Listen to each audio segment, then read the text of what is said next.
Morning, Steve Freed in Chicago with the morning grain comments. Overnight, corn and soybean prices are about unchanged while wheat's a little bit lower.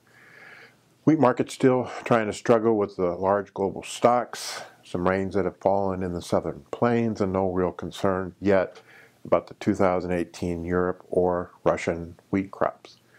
Corn and beans kind of waiting to see what happens as far as USDA numbers are concerned. Market expecting USDA to show higher bean plantings, higher bean stocks, higher corn stocks, and lower wheat stocks. It's interesting that when we look back over the last 13 years, USDA's corn stocks has been on an average 8 times bigger than the average trade guess, 5 times lower. In the beans, it's kind of the opposite. USDA's numbers have been 5 times above, while 8 times below. So we'll see if they find some additional corn stocks in the report and maybe a few less bean stocks. No real clear indication over the last 13 years on acres. USDA has been kind of right in the middle of the road, being above or below both corn and bean acreage from the average trade guess. Again, the trend is more bean acres and less corn acres.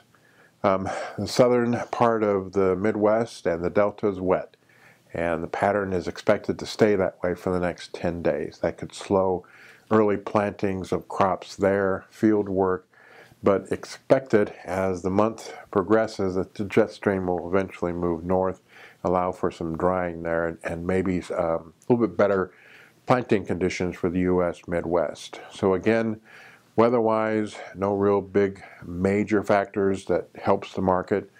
Funds have been getting out of some of their long positions in front of this report as we get into the month end and quarter end.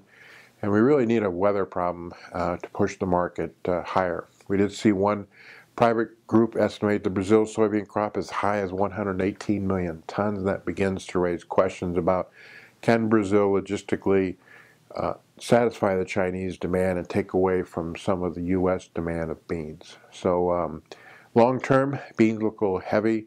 Corn is finding support, and wheat's in a trading range waiting for 2018 weather. As always, these are my thoughts and not those of ADM or ADM Investor Services, and have a safe and profitable trading day.